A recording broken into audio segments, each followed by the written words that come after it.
I said,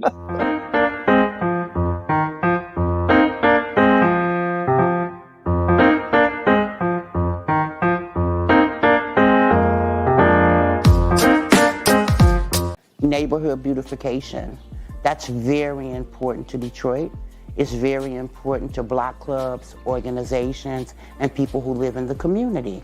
We got started with 2 lots and a vision of a treehouse center. Because if we can take these blighted lots, Detroit give us grants to be able to do something with them that the community wants, it's a plus because we're bringing our neighborhoods back to where we want them to be, where they should be. All because I live in Detroit. All right, we've only got one commercial today. okay, good morning, everybody, and welcome to another episode of The Week That Was. I'm Saeed Khan, and I am joined with a great group of people who will then shepherd us through another week in review of quite a few events that have happened. We are joined by President of BME Consulting and former Director of Wayne County Public Services Department, Beverly Watts. We now have Detroit Free Press investigative columnist ML Elrick. We have 2 out of our 3 attorneys joining us, Bill Seikaly and Joel Sklar. Steve Fishman is on hiatus this week, as is labor and community activist Barb Ingalls. But we also are still joined by veteran journalist Nancy Derringer and, of course, co-founder of Deadline Detroit, Allan Lengel. Well, no matter what conversations we've been having, it seems as though former president and now again candidate for the office, Donald Trump, has had a few different kinds of rhetorical flourishes. One with Elon Musk and the other with his press conference yesterday from Bedminster Golf Club. Lots of words that were spouted. Anyone want to chime in with anything that might have actually been memorable in any of those conversations? Yeah, Allan. I saw some stuff where he was calling Kamala a communist, and I mean, it's just I find it. I just started laughing out loud now. I mean, it's like an SNL skit. It's just gibberish now. I mean, he's not even saying anything anymore. And when he tried to show inflation, he pulls out a thing, Tic Tac, out of Tic Tac out of his pocket, and he shows a smaller one. He says, "This is inflation." And somebody pointed out he did the press conference with all these groceries all around him, Cheerios and everything. And he did it at a country club, talking about the high prices and all that kind of stuff. I mean, it's people at country clubs have really been hard hit by inflation. It's particularly Cheerios. Yeah, exactly. But I missed all of this. Did he really use a box of Tic Tacs after the infamous Access Hollywood tape where he was talking about I carry Tic Tacs because I like to just molest women and kiss them. Well, actually, he's consistent. Nancy, he actually said he was just happy to see you. That's what those Tic Tacs are doing in the pocket. But that contrasts interestingly with his conversation with Elon Musk, where both of them were actually boasting about how many people they can summarily fire in one fell swoop. Yeah. So this idea then of the optics that yes, they had this entire grocery aisle on display at Bedminster, but the fact that I haven't heard any rhetoric like that since who was it? Oh yeah, Marie Antoinette and her contempt for the poor. Was that before or after all that technical difficulty? It was difficult. That's a great point. 40 minutes where apparently it seems that, according to Elon Musk, there was a hacking done of the platform X. So, ML, you see everybody who believes that, please raise their hand. You guys have missed the whole point. The issue is inflation is out of control. It's become such a problem that he can't even afford to throw paper towels at Puerto Ricans. Mel, I wasn't sure where you're going to go with that. That was great. I happen to think that the real challenge, and we'll see what happens today when Harris talks about the economy. The real challenge, and what I think most people miss, because let's admit it, most people aren't very nuanced when it comes to these issues, is you can talk about how expensive Cheerios are, right? But are we also talking about the fact that the company that makes those Cheerios are at record profits, and that one of the main reasons that that price is so high is because of those record profits?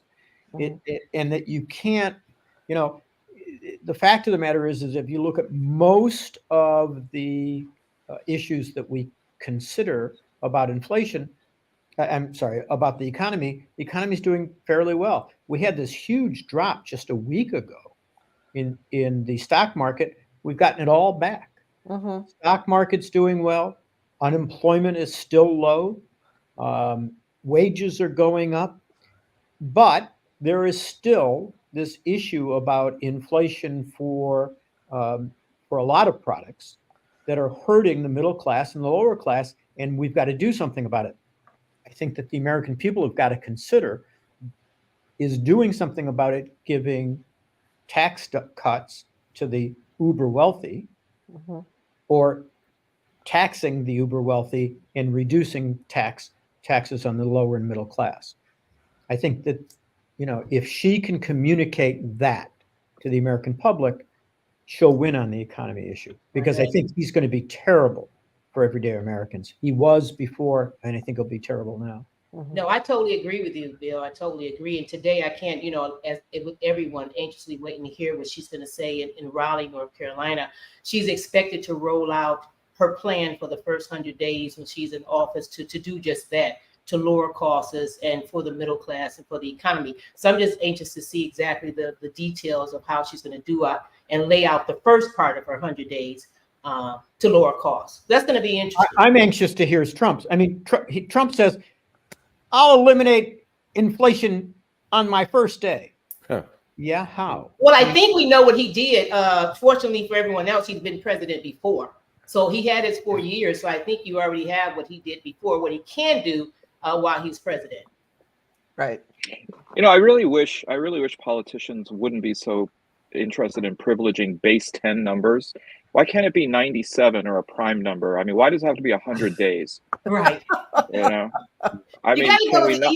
Number, right? Yeah. Are we that stupid of a country that we can't think out of the box? You don't want the answer. During the Trump administration, I remember there was more than one case where he rounded a number to the next highest because he thought it sounded better. Like somebody said, the economist came into the White House and said, okay, here's our plan to reduce corporate taxes by 24%. And he's like, make it 25, because it's easier to understand, I guess. But anyway. Well, on that point, Nancy, about rounding numbers, in America, Tic Tac says that it has 0 calories, whereas in Europe, it actually is 100 grams per container. The reason is that in the United States, if it's less than a certain number of calories, you can round down to 0. Really? So that's okay. Tic Tacs. This man might have been onto something in giving us a mathematics lesson. No wonder. Or at least he is, Beverly. At least he is. Talk about mathematics. We do the same thing with IQs. Talk about mathematics. He made a statement saying that illegal immigrants are taking most of these jobs that we're talking about. And then he says, matter of fact, it's probably 100%. And then he went, no, you know what? It might be more than 100%. That's a rough one. But I want him to put out a grid on what type of jobs. First he's doing that, then he says black jobs. I want him to put all that in a category, put it on a spreadsheet, so we can all understand what type of jobs is he referring to each race. Well, Simone Biles answered that question, Beverly. She says that hers was a black job at the Olympics. Just doing my black job. Yeah. Just doing my black job. But this conversation with Elon and Trump actually did have some implications. The UAW is in fact suing the Donald and Elon for what appears to be in their complaint threatening workers during their interview. There has been no love lost between. He clearly did. I'm trying to figure out where the lawsuit can go. like the NLRB isn't, I mean, it's absurd to make that statement. It's terrifying to make that statement. It's like a railroad baron making that statement. I mean, but this is where it's going to go. Musk is, is Musk, and Trump is Trump, and they'll fuck over anybody for a buck. Though, you know what I thought was the best statement made during that interview? It actually warmed my heart. It encouraged me about our future. Trump said he was going to Venezuela if he lost the election. I have written to the judge in the New York case begging him not to take Trump's passport away. Do you think Caracas is ready, Bill? Hell no. I think that they'd close the airport. But isn't it true that Venezuela and Algeria are the two countries I can think of that do not have extradition treaties? Not like most of them are enforced anyhow. Wasn't like part of the France? I'm sorry. France doesn't. That was going on with Musk. I mean, Musk is wants the EV, right? He wants all electric vehicles. Trump is opposed to that, right? It's going to destroy. No, he changed his mind. He Oh. said. Okay. He said, I got to be for EVs because Elon endorsed me. So that shows you, I'm totally transactional. So there you go. No, that was last week. Oh yeah, he changes. I love when he says, "I love this country" and all that, but he's like, "If I lose, I'm getting out of this shithole." Well, I'm amazed at Biden didn't do this during. Well, I'm amazed that Biden didn't do a lot during the debate, but somebody just needs to say to him, look, how can you say you love the country when you call it a shithole country, that we're a third world country, we're an embarrassment. That is not how somebody who loves this country talks about the country. Mm-hmm. Well, Bill, I think when he loses, I think the Pure Michigan campaign is going to get his voiceover for a promo for next year's summer. People coming to Michigan. So, stay tuned. ML. Yeah, in terms of ultimate destinations for Trump, based on the similar world leaders, I would have him pegged for Argentina. But I guess if he wants to go to Venezuela, that's fine. But, Sean O'Brien, president of the Teamsters, controversially spoke to the Republican National Convention. A lot of people were upset by that. The Teamsters tend to be one of the more Republican-oriented labor organizations. But I wonder what he was sitting there thinking when, as Beverly says, they finally fixed these bugs that may or may not have been real, because it seems to always happen to Elon, when he's basically saying somebody stands against you, somebody stands up for their rights legally, just fire them. I got to believe somewhere at Teamster Hall, they're like, we told this idiot, don't go there. In fact, the best thing that I think Sean O'Brien has tried to do since leading the Teamsters is fight with that knucklehead wrestler of a senator. Oh, yeah. That was funny. Uh-huh. Yeah, you come over here. No, you come over here. We have a couple fun. Here's just kind of one of the Trumpy videos here. A little over 3 weeks ago, Trump was leading nationally and in every swing state. He had just survived an assassination attempt, and he made a triumphant appearance at the Republican National Convention with what appeared to be a tiny pillow on his ear. If you zoom in closer, you can see there's also a tiny little Mike Lindell on his shoulder. It's me, little Mike Lindell, introducing our newest product, My Tiny Pillow. We're selling it mainly to insect dolls and Ron D.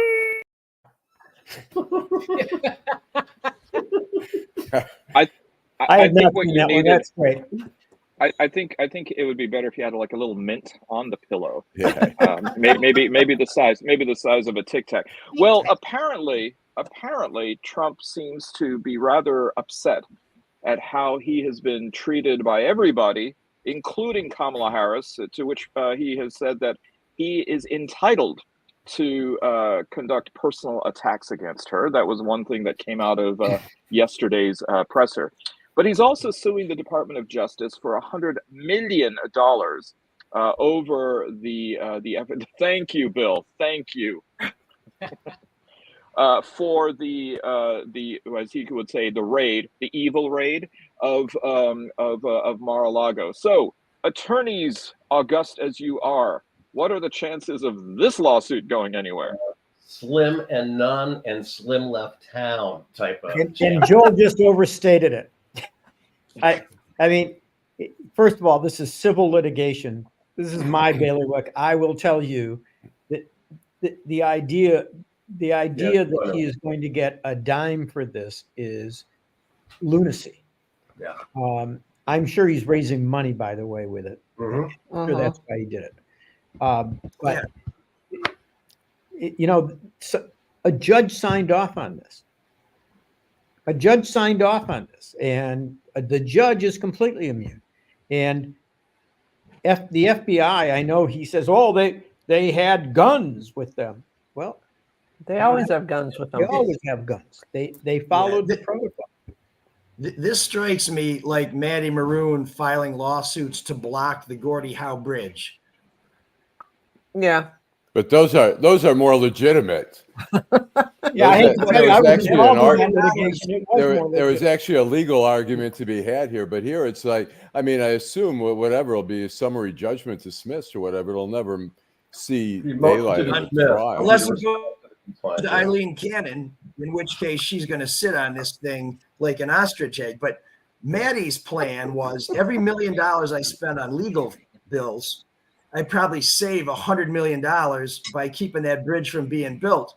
There was a great piece in the New York Times, don't tell Bart Ingalls, that said that Trump is succeeding in delaying these cases because he's using so much money that he gets from contributors to file any legal thing he can because it gums up the whole works. And every once in a while, you get some cockamamie judge and you delay it until after the election. So I think everything he's filing, there's no notion of it being meritorious. It's all about running out the clock.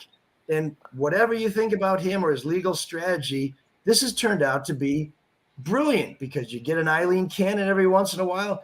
You always got Clarence and the rest of the Supremes there willing to hang on to some piece of crap argument.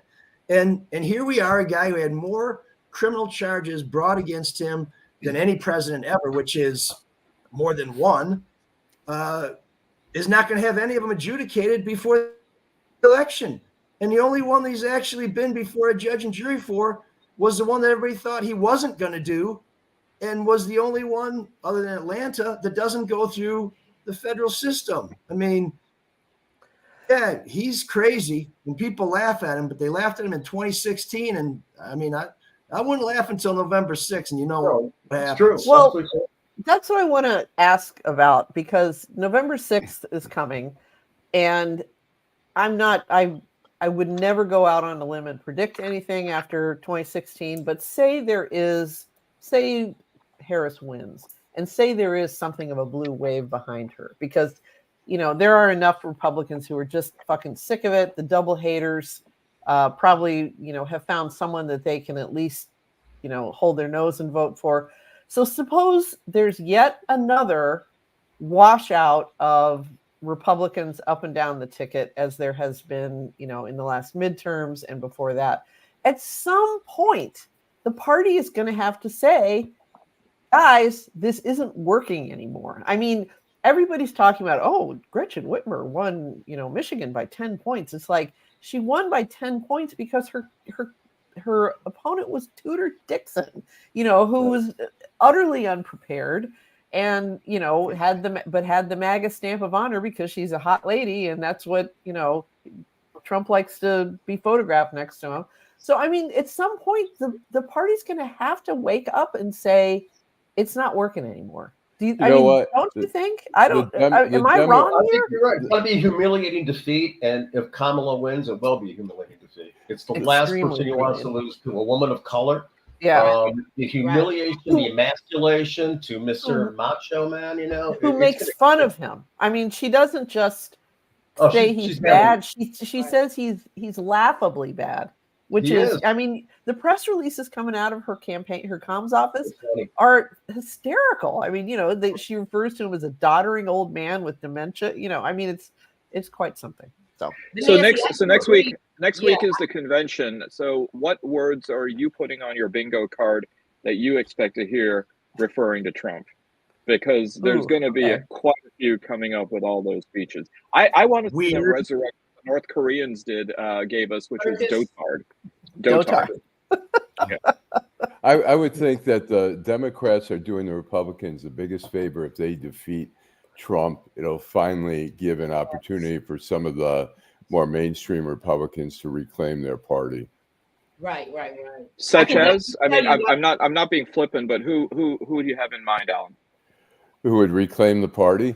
Yeah, who would be those moderate Republicans today? Well, I Yeah. think, the Mitt Romneys, the Murkowski, A new there's crop will emerge, I think. Adam Kinzinger, I think there's people who are waiting to get back their Yes. party and are standing by the side, and Tim the Ryan. MAGAs are just they're going to prove to be losers, and it's all about winning and losing there. Trump is not really a Republican even. He's not, he was a Democrat, pro-choice, and this was the only platform that would accept his bullshit. Right. To the radicals. And I totally agree with you guys, especially locally, just talking to the round table and friends and colleagues who are Republicans who are in that very small minority who did not want to get on the Trump wagon. And they're just, hoping, because they are going to cross over and vote for Kamala, but they are saying because they're going to regain, get the party back again, get it back online, the Republican Party, bring in some of the youth and some of the ones who can just put down the radical and Trump. They're hoping, if he loses, that he goes away. Yeah. But to Nancy's point a minute ago, losing general elections is not going to change the Republican Party. It's when the MAGA guys and women start losing primaries, because that's the problem. Yeah, These guys are all running to get the nomination. So this is sort of like you get the cancer. Okay, well now you got to get the tumors, or you pull the tumor, you got to go get the rest of it. And that's, if you like MAGA, then it's not a cancer. But if he keeps leading these guys to devastating losses, they're going to have to take it to the grassroots, because the problem is, if you can win a primary, you're going to do what they tell you to do, and then take your chances in the general. I mean, You're right. You're right, think- ML. I think ML's right. And I think that the bigger, But not far right. I think the bigger problem we face is this. I think that one of the reasons that that Harris might be able to win in November is the fact that Trump has kind of reached his high point. He gets about 46% of the people behind him. That 46% of the people aren't going away. Right. Okay. Now, Harris can win, and I think that she'll bring people. I think Mike Rogers made a huge mistake by getting the Trump endorsement. I think that is a huge problem for him, and I think that if Michigan goes the way it went last time, Rogers is likely to lose to Alyssa for the same kind of reasons. But I think that those 46% of the people who support Trump, they're not going anywhere. And we've got to figure out a way to get this country back together. And I know that I've been accused of being overly optimistic about that ever happening. But until those people become more assimilated into the mainstream and stops this, the 46% is so easily manipulated, Alex, you're right. I hope we can just manipulate them back into the mainstream. I'd say Mike Rogers, and I know this for a fact, does not like, we've seen some of his record. He does not like Trump. He dislikes Trump, but he thought it was the only way for him to be guaranteed of winning the primary there. And you're right. If they start losing, but it's interesting in Michigan, we see 18, 20, 22, all these Trump candidates, and some were horrible in 2022. They got killed in the general election. I wonder. They're still in charge of the party. Yeah. Bill, you keep talking about this 46%, and I hear you. I understand this 46%, but I wonder what portion of that 46% are essentially Trump fanboys and fangirls who, when he goes away, when he drops dead or whatever, will just distance themselves from politics altogether. Because I mean, politics is a heartbreaking field to give your heart to. I mean, because one of the first rule is sometimes you win, but sometimes you lose. And if they're the kind of people who only got into politics because Donald Trump was carrying the flag for them, when he's no longer doing it, I wonder how many of them are just going to like zone out and go back to video games and, and whatever. I mean, maybe it's addictive for some of them, but I just can't help but wonder. What do you think the low information voter would kind of, Trump has told them that elections aren't fair, everything's rigged. If you're low information, low education, why vote? I mean, yeah, I mean, at some point you're going to say it doesn't matter. Everything's rigged. The elites are rigging everything. Nothing ever changes, right? Right. Right. It's Well, like that does lead us to the question of if Trump loses, right. what's going to be the next January 6th, and what's that going to look like? And right. I mean, I think it's foolish for us to say, well, we're not going to have a civil war over this, or we're not going to have a revolution over that. A lot of Trump supporters. I was amazed. I don't know if anybody saw this, but there was a woman, I think she's from North Carolina, who got arrested and was convicted, gets 5 years. She was a housewife, and she ended up being one of the people who broke into the Congress, smashed the windows. She had a ice pick or some weird object, and she's. I'm really embarrassed when I watched that. Mm-hmm. But the president asked me to come and asked me to do it. And the president is going to pardon me when he gets reelected. I mean, she has just, fallen. She's flushed her life away. And exactly. I think, yeah. And Bill, you make a good point, but I think the big difference is it's looking at then it happened then. So now if something like that happened, and going back to Nancy's point, see how many of those numbers drop, probably, hopefully about 8%, because when you look at if, Kamala wins in November, and if she's able to get reelected to serve her 8 years, I mean, come on, this dude is well into his 80s. I'm sure some of these cases going to be tried, that's been kicked down the road. Then they will see there's no chance. So I think that number will go down. You're still dealing with also, remember, he's taken advantage of, and no disrespect to anyone, but mental illness is really huge in this country. And so you have a lot of people, is it really Trump, or is it really he's rallying it, mental illness. So we have a lot going on. But as far as another January 6th, you're probably right. Something like that may happen because he has that base. But hopefully, because it's happened already, we will be more prepared to handle anything that comes. I think I talked about this before. My high school class of 1975, has a Facebook page. And I sometimes will look up people, that I haven't seen for a while. And one thing I have noticed is the hardcore Trumpers, particularly the women, are people who are dealing with significant disappointments in their life. One woman is estranged from her only child. A lot of people have had bad luck. They've had illnesses that they couldn't get covered by their health care, just all kinds of stuff. And I've just noticed that a lot of these people are just unhappy. And, I mean, I'm not the world's happiest person, but I feel like I keep an even keel most of the time.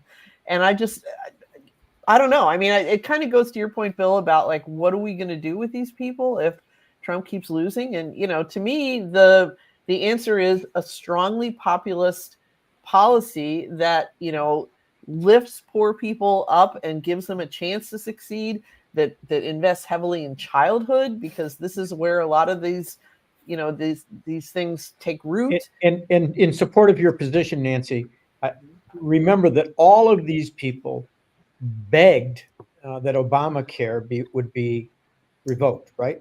Right. You try to revoke Obamacare right now, there'll be a revolution. Of course. They now love Obamacare. So, and a lot of these people are on Obamacare. They qualify for Medicaid, and they just think, I'm not on Obamacare, I'm on Medicaid. It's like, why do you think you're on Medicaid? So I want to go back to something Beverly said, though, for just 1 second. Sorry, Saeed, but I want to go back to what Beverly said. I don't think Trump will ever go to trial. I'm going to make this prediction. You guys can all yell at me later. But But I think that Kamala Harris, if she wins, will pardon Trump. And Oh, I do. God. But not in Atlanta. Not in Atlanta. It's a state Well, case. They won't be able to do the state cases. She won't be able to pardon the state cases, but I think she'll do what she can to prevent him from going to jail, because she will not want him to be a martyr. I'm not saying I agree with it, That's right. but I think that maybe tactically wise. politically, it's what she's going to do almost immediately after the election. I won't be shocked if she announces it before. Bill, And it's a power brand the, to either side. the Indian side of her will never pardon her. I'm telling you that right now. I don't think she'll pardon him. I don't think she's gonna pardon him. Yeah, yeah. Well, I mean, there's only so many trains we're going to lie down in front of. This is not going to be Exactly. one of them. Is Yeah. there a cultural stereotype here I am not up on? Are Indian Americans kind of like the Irish, where grudge holding is a superpower? I don't know. The Palestinians Well, the hold only a way that I grudge over agree- anybody who says that they can hold a grudge. Right, now. right. I just had to bring in some of the identity politics, and I couldn't speak for the Black American community, so I had to find some buy-in. But you bring an interesting point, though. I mean, the Biden administration, or the Biden-Harris administration, has now come up with a deal with the pharmaceutical companies for prescription drugs. How much of this messaging of saying, look, we delivered on prescription drugs, which we imagine probably matters more to you than the border, are we going to see that as effective messaging moving forward? I mean, that's what I would do.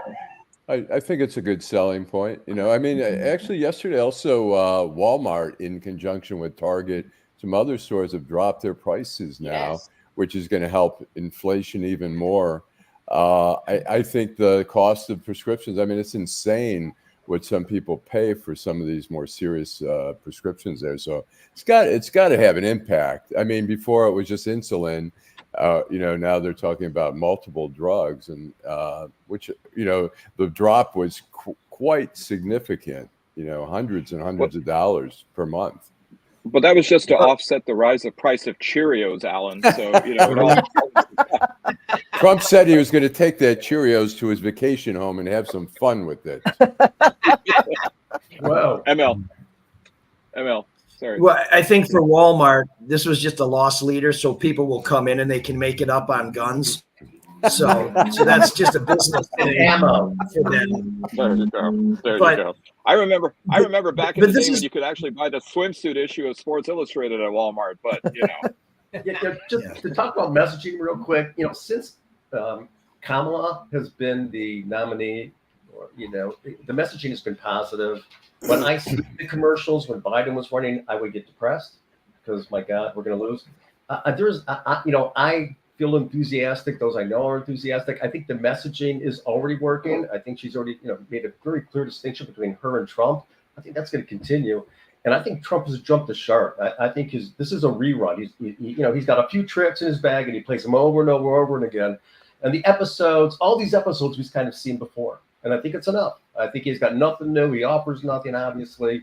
And Kamala does. And I think that's really quite appealing. And it excites me as a voter and as a Democrat. It's tiring. well, Joel, if you're keeping on that episode theme, then I guess maybe Waltz and Harris are going to provide the Malachi Crunch to Trump. But JD Vance was in Grand Rapids and he tried to pin inflation on Harris. Do you think it'll really stick? It seems as though it's going nowhere. No. Well, first of all, did you see the picture this morning? I saw it on news break this morning. The picture of the crowd that he actually spoke to at Bryan Center. I mean, You're talking about the picture of like the 20 guys sitting on a trailer with the signs on their laps. Right. That was not the whole crowd, but that picture is very popular and pretty viral. Yeah, I saw the first one and the second one, and I was in Grand Rapids all week too for a conference, and so I think that you didn't go, Beverly? You didn't go here, JD? No, I did not. No, I did not. The other thing that I read this morning on Newsbreak was he is actually less popular than Sarah Palin. You want to think about that one? I think he's the messenger. part of his lack of popularity is that people don't know. They can't figure out who he is. Is he a hillbilly? Is he a Yale law school graduate? Is he a wealthy venture business capitalist? a venture Bradley, capitalist? he was Is he a a Trump I hater? like Is he a Trump lover? They can't figure out who he is, and he comes off as a nice guy, but he's confusing. And he's the one who accuses Kamala of changing positions. Right, being a chameleon. He's changed his name 3 times. Well, right, and he's also a victim of what I might call like newspaper columnist syndrome, where he for years to kind of raise his profile and sell books, he would say outrageous shit on right-wing podcasts, on blogs, on so he actually was agreeing with some human toadstool who said the most important use of postmenopausal women is to be unpaid sitters for their grandchildren. Yeah. I mean, this came up a couple days ago. I'm like, dude, we have a video. We have a video too, that Sarah Palin, what was that, 2008 or 12? Yeah, it was 8. Was wildly popular. I remember looking at an article from my old stomping ground in Fort Wayne, and she was like appearing at the Memorial Coliseum, which seated 14,000 people, and people were lined up around the block to see her. I mean, remember, she was pretty, and she was JD Vance said he used to think about her while rearranging couch cushions. My mother, I love it. I've mentioned this before. My mother, one day during that election in 2008, I was talking to her from DC, and she said, that Sarah Palin thinks she's such a big shot, but you know what? In Alaska, even I could be a big shot. But we have a little video here. Apparently, the New York Times reported that there was private polling in Ohio that showed that it was really, really close there. Holy he's floundering in Ohio, where J.D. Vance is a senator. Next, we're going to find out he's losing to Kamala among voters who live in Mar-a-Lago. Well, you're mentioning blasts from the past like Sarah Palin. It looks like everything old is new again. Former mayor of Detroit and one-time resident of the federal penitentiary system, Kwame Kilpatrick, is coming back to keynote the Oakland County Lincoln Day dinner. How's that going to look, and what's going to be on the menu? I am reminded of Lily Tomlin's priceless line: "No matter how cynical I am, I just can't keep up." So go ahead, carry on.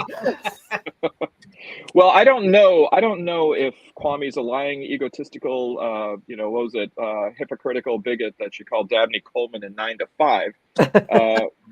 But at least a few of those things stick with Kwame. This is ML's topic. Let's let him handle it. Yeah. That's ML. He gets to go first. Well, I know something on the menu will be foul. I don't know if they're serving. But the irony of this is that the irony is that the chairman of the Oakland County Republican Party, who is actually a very, very good chairman for them, got politically active when he organized the Save the Belle Isle Aquarium movement. And of course, the aquarium was shut down by Kwame Kilpatrick, who insisted on shutting it down even after $1 million had been pledged to keep it open. But this is politics. Vance Patrick had a massively successful fundraiser in the same place with Donald Trump, raised a ton of money for the GOP. He went to that little gathering at Lely's in Farmington Hills that I wrote about for the Free Press, where I memorably got my picture taken with his honor. And he saw the response. And I'll tell you what, you want to get from 46% to 47%, you get Kwame Kilpatrick in front of a crowd saying, "This is my guy." Because this dude, if you love all the work that reporters have done exposing his wrongdoing, and we were all in a room, and Kwame Kilpatrick was in a room, you'd shake our hands on your way to go hang out with Kwame Kilpatrick, because the guy is the real deal. He's got the gift, man. He has got the gift. And on my podcast, I negotiated cases with Kwame, and the fact of the matter is, he is. You want to talk about a waste of God-given talent. There are very few people who have his charisma. Bill He's Clinton. charming. Yeah, Very charming. and he could charm the socks off of you while he was picking your pocket. Yeah, It- yeah. no question. I can see why. Yeah. I can see why Kwame would do it because, hey, you know, the former president got him out of jail much earlier than he was sentenced, and I can see why the Republican Party, having Michigan as a battleground state, trying to get him to lure the black vote. Some.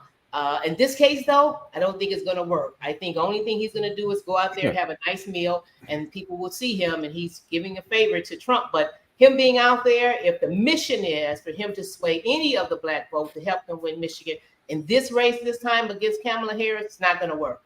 Hey, Mel, So you hit on something, Beverly, that I think is fascinating. It's one thing when he comes out for a weird old white dude against a weird old white dude. And now when he comes out, he's possibly getting in the road to stop the first black woman from becoming president. Do you think that diminishes his appeal, his effectiveness? I do. I think that the followers, the ones that the diehards of the former mayor, I think that's where the fork is in the road, and they will not cross that road with him, as he's saying the optics. I'm going to stop possibly the first African-American woman to become president. I think that's where the rubber meets the road, and that's where it ends for his followers. I do not think they're going to cross the line and vote for Donald Trump. But Well, Beverly, go ahead. me? Oh, isn't Anyone, there yeah. a weird, I wouldn't call it a groundswell. It's more just like a strange blip of black men who like Trump because they can't see themselves voting for a black woman. Martell Bivens, who is running against Sri Tanadar. I mean, he's a sacrificial lamb. He's gonna, he's gonna be crushed like a bug. But he's online. He's on board with Trump, and I know him a little bit because I worked 2 elections with him in a precinct, and he's one of these guys who goes to the DAC and smokes cigars with the dudes and everything else. And I that seems to be a demographic. I don't know if it's a significant one, but I don't think it's a significant one. And you're right. You're going to have a few. You don't have an absolute just because someone happens to be black or a certain minority that all the people in the same race is going to vote for them. But I definitely think when we look at now, and I participated and gleaned in. Whoops, got a little freeze. I wanted to say that Kwame gets this award. Agree with your saying. Mel, have you heard any news, or is there any information about whether or not Kwame will be out actually campaigning for him, doing rallies and stuff for Trump? So I don't know that, but I want to hear what Beverly was saying when we lost her feed for just a second. She's unpresent. Go ahead. Yeah, I'm with but I'm saying that I believe that, you're not going to have an absolute. You're going to have a few of, and I don't want to name any names because I don't want to be disrespectful to any elected official that happens to be a black male, however, and a Republican. However, I think that they will try to go with their base and, they're being for going with the Republicans. But I think that black men, and especially looking across the country in some of these calls, they are energized. And for once, because sometimes in our race, we have criticized the black male for us for not standing up for the black woman. And I think some of them right now have said this is this moment to really prove that. And so I think you're going to have the peer pressure. Peer pressure. We're peer pressuring them all the way to the kitchen table. So they claim their team Kamala. So yes, I don't think the former mayor is going to have a major effect. Like I said, I see why he's doing it. And I see why they would want him. I just don't think either one is going to get the outcome they desire.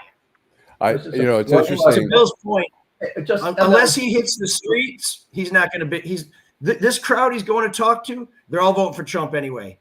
Right. But unless Kilpatrick gets out there, unless he gets out on Livernois, unless he gets out at Dexter and Linwood, unless he gets out on Grand River, unless he gets out on Gratiot, unless he gets out on Warren, Mac, it's not going to happen, because to be enraptured by the magic, there's a proximity issue here.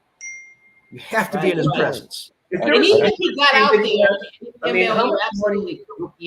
I think you're absolutely right. But even if he got out there, I think the former president has been so disrespectful to minorities, but definitely the black race. This latest with the black jobs, that really kicked it over the top. I don't think there's anything that the former mayor can say to go to Livernois, to go to the East Side, to go to Chalmers, to go anywhere that will convince most of the Black people, especially in Wayne County and City Detroit, to vote for Donald Trump at this point against Kamala Harris. I attended doing shit unless he gets paid. That's a rule for him. Right. Yeah. I attended, I was covering on Monday night over at the Garden Theater in Midtown. Maxine Waters was there. It was a rally for Black women for Kamala Harris. And here's one of the quick interviews that I did. I think she's a dynamic Black woman. She's fearless. She's what our country needs in terms of someone who's a backbone, who's not going to take, no lying down. Trump inspire you more to get involved when he talked about her not being Black or this or that, or is that just sort of noise? That's noise. I mean, we're used to Trump just saying things to get a rise out of people that have no basis in fact. So if anything, it just made me roll my eyes. I was not fazed by it in any way. So my predictions are twofold. One is that Kamala Harris, contrary to what you might have heard, is not bringing in Christine Beatty to be her chief of staff, and the other is that I heard that one.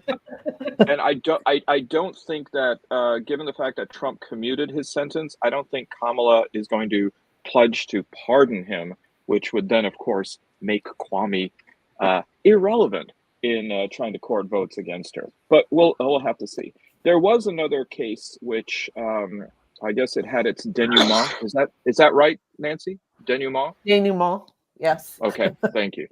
But not perhaps one to everyone's satisfaction, and that is in the Samantha Woll murder case, where the judge declared that the defendant, Michael Jackson Bolano, cannot be retried on the murder charges. And so it looks like that will not be an issue, but it looks like he is still going to jail on a lying to the police charge. And given his past criminal record, I believe it's 15 years, which on its surface seems a little bit steep. But Allan, yeah. Well, I think what happened, I mean, she gave 18 months to 15 years. Okay. And I think she, multiplied it by the fact that he's now a habitual offender. She gave him credit for 243 days. So he'll probably serve maybe 8 months. But I mean, the bottom line, some people, the 15 seems rather high, but I think she's sort of laying a trap for him. He's an habitual offender, and he's a guy, I always say, people with no boundaries, who have boundary issues, constantly break the boundaries, and he'll be back. He'll be back on something else at some point. I'm almost sure of it. I remember when I was in Jackson Prison once, I was talking to an inmate, and the guy said, I'm visiting, and I was with the warden. I was with the warden, and I was talking to a guy, and he says, I'm maxing out in 5 years. I'm going to max out in September after 5 years for armed robbery. I'm never coming back here. So we're walking away. I'm telling the warden that, and the warden looks at me and goes, he's maxing out? And I go, yeah. He goes, he'll be back. So, I mean, there's predictors in our system, and that's one. When you're a habitual offender, you're going to be back in most likely. Yeah. I know. Does anybody, do any of our lawyers here, or Allan, who's got extensive experience with criminal justice, as we just heard, he was visiting, by the way, for 2 to 5, so it wasn't quite as bad. Wait, ML, is that for 2 to 5 or from 2 to 5? This is Allan's show. I'm not gonna put him out there anymore. I already have. But you can find those records. But is there a chance that he's offered a plea deal that involves less time if he cops to the murder, just so that the family has some closure? Because this sounds like double jeopardy, right? He can't be tried again, and this may be a way to resolve the case by saying, you're looking at 15, but we'll give you 12 if you just cop to it, if you really did it. I don't think so. No, the sentence is the sentence. Yeah. And despite the fact that he's got the 15 on top of it, the odds of him serving more than the 18 months are very, very low. Right. And I'm trying to figure out what they could offer him for copying. I mean, if they were going to do it, it would have been before he was sentenced, not afterwards. Right. I don't see. I mean, look, he got the most minor of the charges. All the rest were murder, home invasion. He basically, all those have been thrown out. So what's the incentive for him to come forward and say, yeah, I'm going to help you out, and so it's not a cold case. Not to mention the fact that he'd have a target on his back for the rest of his life. Right. Yeah. ML, you've got one more item that I'd like to bring up. You interviewed former WDIV longtime sportscaster Bernie Smilovitz, who had some interesting information about the buyouts that have been occurring at Channel 4, with another big name, it seems, maybe involved in that. Yeah, so Bernie was on my podcast, ML Soul Detroit, and talked about how many people at WDIV took the buyout. He said 32 of 35 people took it. And Allan's written about this on Deadline Detroit as well. But the big name, and this had been rumored for quite a while, was that Devin Scillian took the buyout, but wasn't going to leave until after the election. Now, some of us had heard this and wondered about it, but Bernie just went out there and said, yeah, he's gone after the election. That's it, which makes sense because Devin's contract calls for him to do the Olympics. Olympics are in Paris. Who wouldn't want to do that? And because like some of the great anchors in town, like Huel Perkins, Devin Scillian is committed to knowing what goes on in this community. He's involved in what's going on. In fact, I remember in my brief period at Channel 4, I ran into him in the hallway and he said, I just came back from this airport industrial park planning meeting, and this is really exciting. I said, I got to go take a dump. I didn't want to get caught in that conversation because it's not exciting. Now, when it turned out to be a crooked deal, it became exciting, but he's really engaged in what's going on around here. So a guy like that, who's very concerned about the state of democracy, he's been on my podcast too, and he's kind of gotten a little off the center beam and said, I'm really worried about where we're headed as a society, with journalism, with politics, where truth doesn't matter. The idea that he would take a buyout, and these are incredibly generous buyouts. If you listen to the full interview, I think Bernie got paid off for like 4.5 years of his contract that he's not going to have to work. Wow. Yeah. Wow. And you know, and that's at old time TV. And so Devin's saying, I'll stay till after the election. I totally see that. In fact, I wouldn't be surprised, depending on who wins, if he tried to stay through the inauguration, because November 6th sounds a lot like January 6th. And we know what happened on January 6th last time a certain person thought they didn't win or wanted to make people think they didn't win.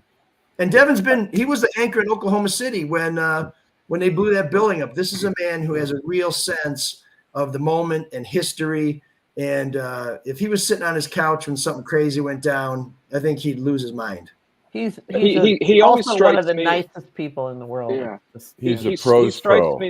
He strikes me as the unjaded version of Will McAvoy on Newsroom with Jeff Daniels. Just a constantly great guy. When you look at the bench, you wonder where the anchors are going to come from on local news. Right.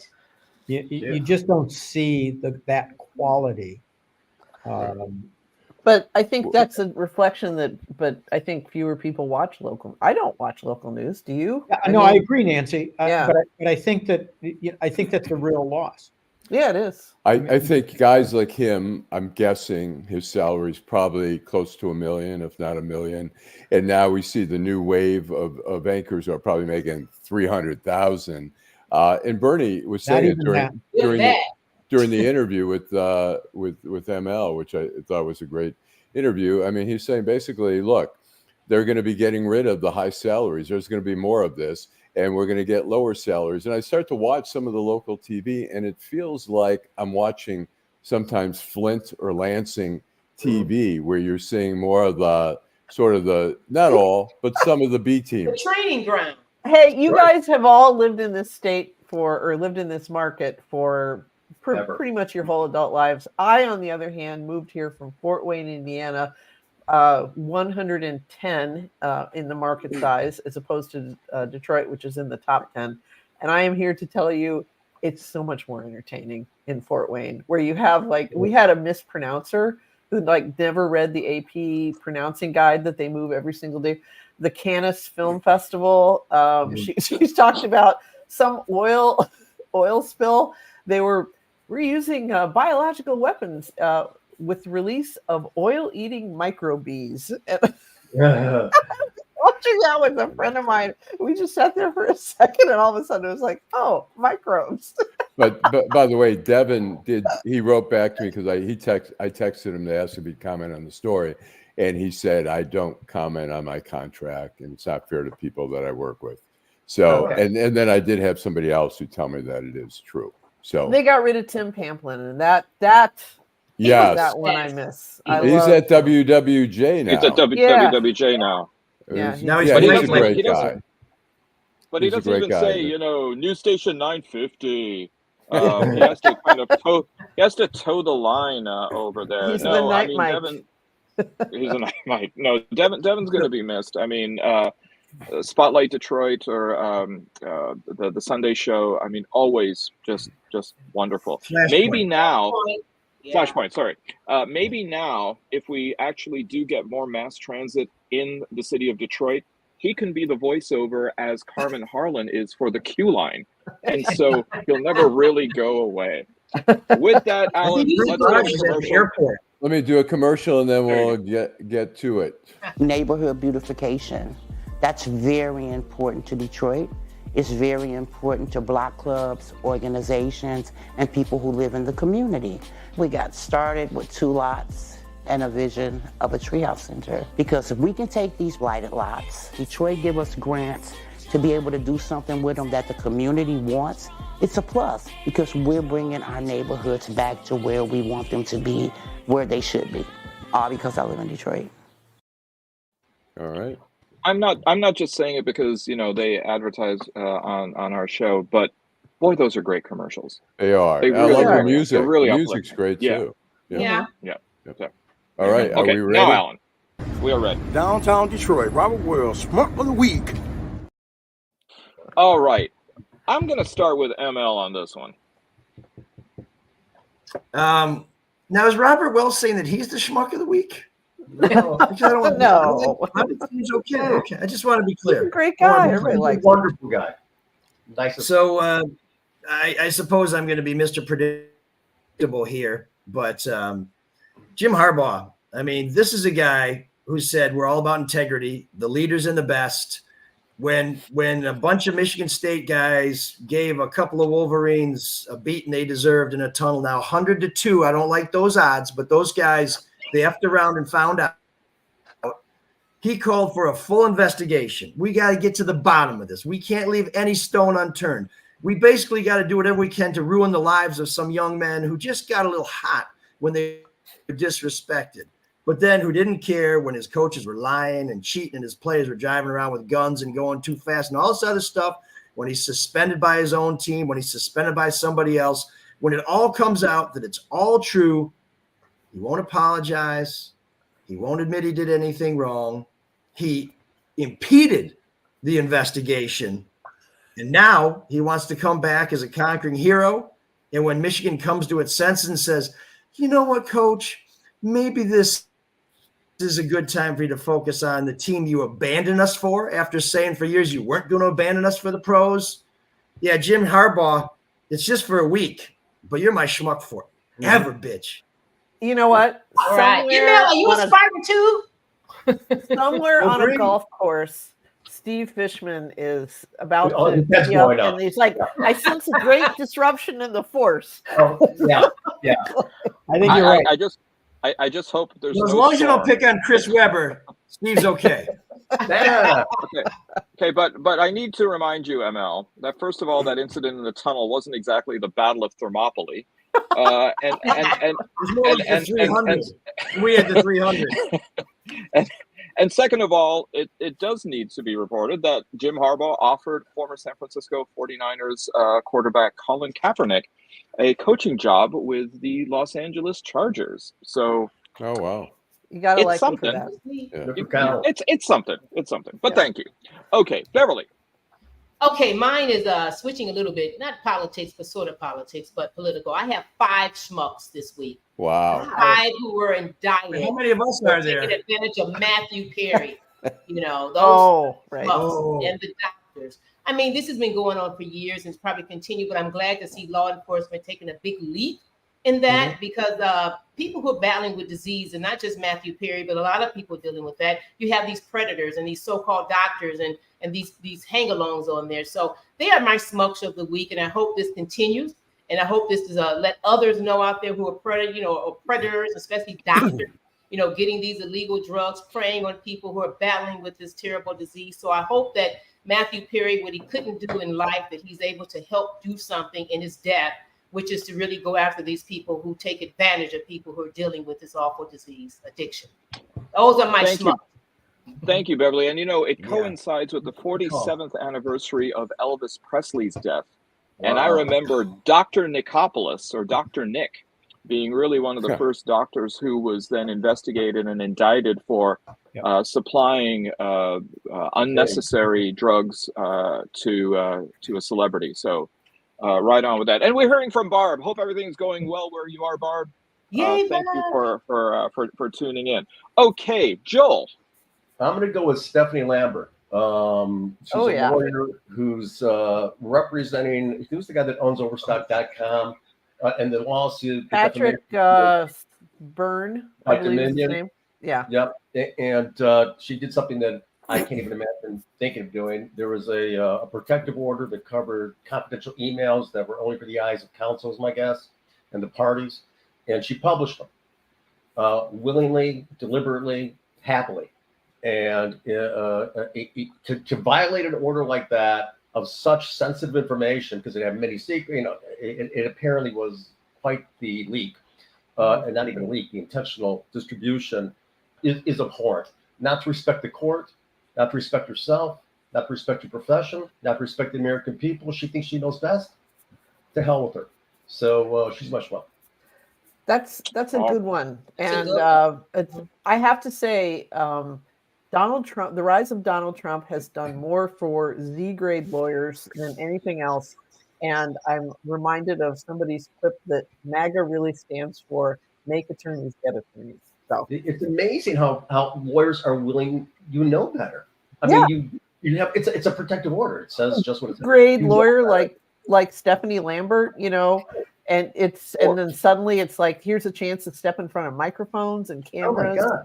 Yeah. I mean, it's catnip. Or one of the most successful prosecutors in Wall Street corruption cases in the 1980s. I know this is a shameless provocation, Alan. Rudy Giuliani. Yeah, exactly.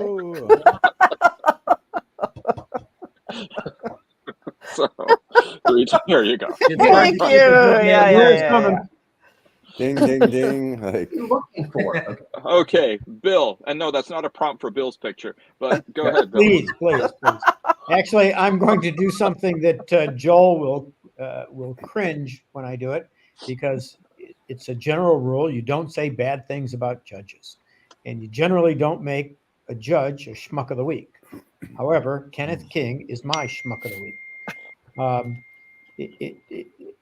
He not only put this young girl in handcuffs and jail garb and threatened to lock her up, but he said, you sleep at home in your bed, only to find out that this poor girl was homeless and didn't have her own bed.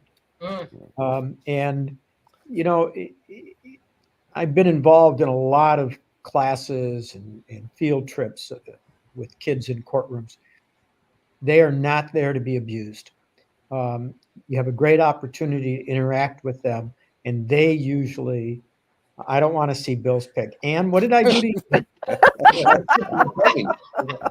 you? And therefore, Judge King, my schmuck of the week. And talk about a guy who hasn't apologized. Talk about a guy who clearly should know that he was wrong and doesn't apologize. It's reprehensible. If you haven't read Darren Nichols' column in the Detroit Free Press about this, where he talks about how this sort of thing speaks to why so many young Black people distrust authority, distrust the courts, don't think they're going to get a fair shake. Yep. You have to read it. It's incredibly Is that today? And powerful. Is that in today's paper? It's on freep.com, which you can subscribe for just $1 for 6 months. But I am. But I it's have up there now. I will read it. It's fabulous. Yeah. Yeah. All right. Is there anything we could do for, I mean, this girl and her family? I mean, to kind of, just amplify her situation. It would just be wonderful to kind of have like a crowdfund to it's interesting. I've been looking for that. I was going to donate. I thought that there'd be a fund me page someplace. That would be great. If anybody finds out about it, I'd be interested. I couldn't find anything. Yeah, Darren's I column is Detroit judge. Oh, Detroit judge who threatens sleepy teen with jail sends message to Black community. That's Darren Nichols' column in the Free Press today. Nancy. All right. Since the beginning of this show, when it was hosted by Craig Foley, he had a rule about the Schmuck of the Week, that it was the Donald J. Trump Schmuck of the Week award. Great. The J stands for genius, and you couldn't make Trump your schmuck. And now it's time for Deadline Detroit's nominees for Schmuck of the Week. Okay. Well, Craig has moved on, and I was in need of a schmuck this morning, and I am breaking that rule, and I'm giving it to Donald Trump specifically for an introduction that he made last night of Miriam Adelson.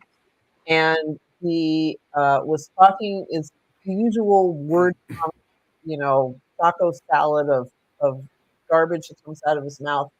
And he refers to her, of course, he gave her the Presidential Medal of Freedom, essentially as a quid pro quo, because he gave him millions and millions of dollars in 2020.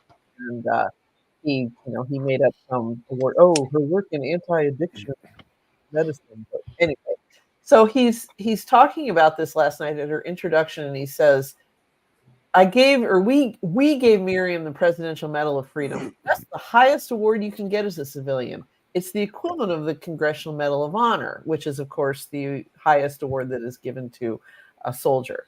And he says, the Medal of Honor is often mistakenly called, but a civilian version. It's actually much better, because everyone who gets the Congressional Medal of Honor, they're soldiers. They're either in very bad shape because they've been hit so many times by bullets, or they're dead, which is unbelievable.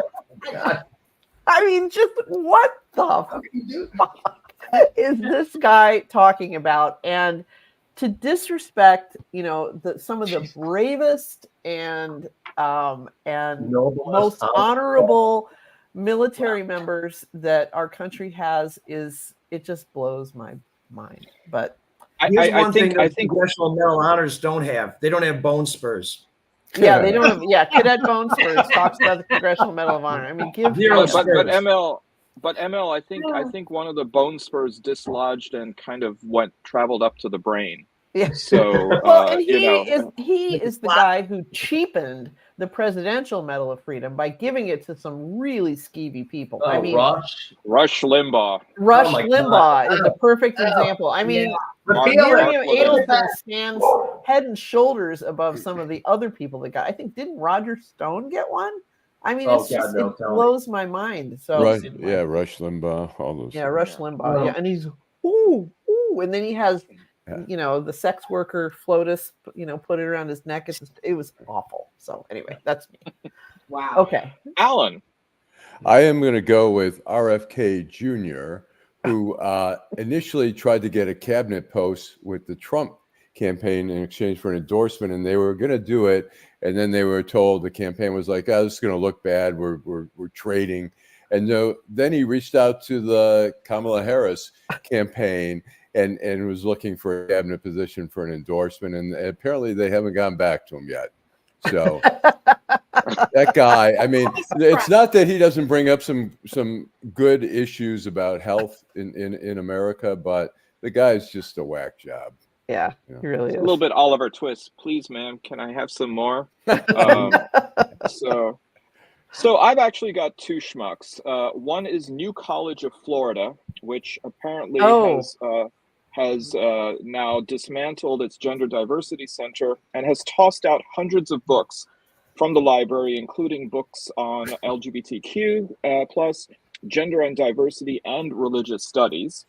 So just throwing them out onto the streets where a group of very erudite crocodiles and alligators seem as though they're quite interested in them. The other is former, you were talking before, Alan, about where are the moderate Republicans? Well, former Nebraska Senator and former now University of Florida President Ben Sasse is my other schmuck, because it has now been reported that while he was in office for, I think, 17 months, he tripled the office spending of his predecessor, Kent Fuchs, spending in the first year $17.3 million, whereas his predecessor had only spent $5.6 million. Issuing lucrative contracts to big ticket consulting firms like McKinsey with nothing really to show for it, using ex-Senate staffers and allowing them to work remotely from their homes in Northern Virginia and DC. The flight budget for Ben Sasse was $633,000 in 1 year. Kent Fuchs actually flew for $28,000.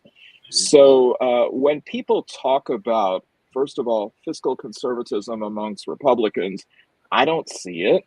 The other is the indictment that is often made at faculty when it comes to trying to explain the rise of tuition across the board at universities.